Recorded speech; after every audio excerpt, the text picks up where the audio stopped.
నమస్తే, నా పేరు Shivaji. Welcome to our channel. నేపాల్లో రాజకీయ అనిశ్చితి కొనసాగుతున్న విషయం మనకందరికీ తెలిసిందే.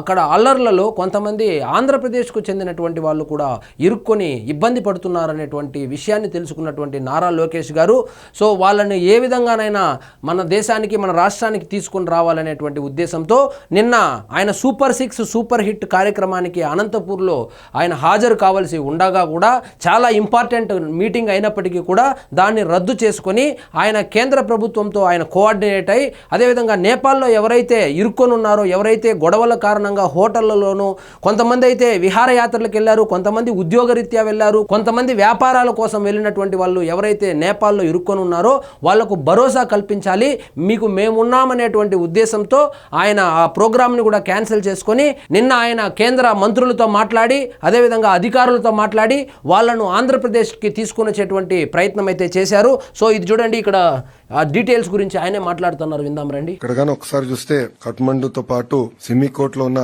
12 మంది వాళ్ళని ఇప్పుడు నేపాల్ గంజ్ ఎయిర్పోర్ట్ అంటే యూపీ బార్డర్ పక్కన ఉన్న ఎయిర్పోర్ట్ కి వాళ్ళని రేపు పొద్దున తరలిస్తాం జరుగుతుంది. అక్కడ నుంచి వాళ్ళు లక్నోకి వెళ్లి బై రోడ్ లక్నోకి వెళ్లి అక్కడ నుంచి కమర్షియల్ ఫ్లైట్ ద్వారా తిరిగి వస్తారు. పోఖ్రాలో ఉన్న వారిని 10 మందిని రేపు పొద్దున ప్రత్యేక విమానం ద్వారా కఠ్మండుకి తీసుకొస్తాం. అక్కడ నుంచి మనం పెడుతున్న విమానం ద్వారా తిరిగి ఆంధ్ర రాష్ట్రానికి వస్తారు.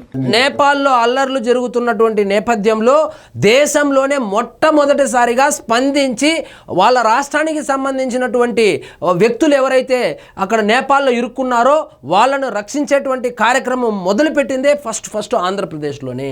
ఇంకొక 22 మంది పెట్టవడలో ఎవరైతే ఉన్నారో వాళ్ళు ఈ రోజు రాత్రే రాక్సాల్ ఎక్కడైతే బీహార్ బార్డర్ ఉందో అక్కడికి వెళ్తారు. వాళ్ళు బై రోడ్ వెళ్ళి అక్కడ ఆల్రెడీ మేము డిస్ట్రిక్ట్ మేజిస్ట్రేట్ వాళ్ళతో మాట్లాడటం జరిగింది. వాళ్ళకి కావాల్సిన ఏర్పాట్లు కూడా ఇమిగ్రేషన్ గా నేను ఏర్పాట్లు ఉంటే కూడా అధికారులతో మాట్లాడడం, అది ఏపీ భవన్ అక్కడ నుంచి సబ్సిక్వెంట్ గా వాళ్ళ ట్రావెల్ కార్యాచరణలు కూడా ఏర్పాటు చేస్తాం జరుగుతుంది. సో నారా లోకేష్ గారు కేంద్రంలోని మంత్రిత్వ శాఖతో మాట్లాడడము, అదేవిధంగా ప్రత్యేక విమానాలు ఏర్పాటు చేసి ఎవరెవరైతే ఆ అల్లర్లలో చిక్కుకున్నారో బిక్కుమంటున్నటువంటి ఆంధ్రప్రదేశ్కు సంబంధించినటువంటి వ్యక్తులు అక్కడ ఎవరైతే ఉన్నారో వాళ్ళను సురక్షితంగా తిరిగి ఆంధ్రప్రదేశ్కు తీసుకురావడానికి ఆయన ఆల్రెడీ వర్క్ అయితే స్టార్ట్ చేశారు.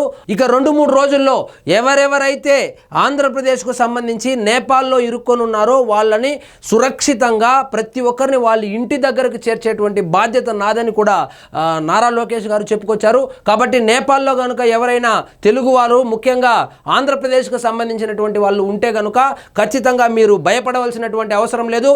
ఆంధ్రప్రదేశ్ ప్రభుత్వం ఆల్రెడీ చర్యలు తీసుకుంటా ఉంది. కేంద్ర ప్రభుత్వంతో కోఆర్డినేట్ అయి ఖచ్చితంగా మిమ్మల్ని సురక్షితంగా మీ స్వస్థలానికి తీసుకుని వచ్చేటువంటి కార్యక్రమానికి కూడా తెరతీశారు. సో ఇదండి ఈరోజు మన టాపిక్. మీకు ఈ వీడియో నచ్చినట్లయితే లైక్ చేయండి, షేర్ చేయండి, ఛానల్ మాత్రం సబ్స్క్రైబ్ చేసుకోవడం మర్చిపోవద్దు.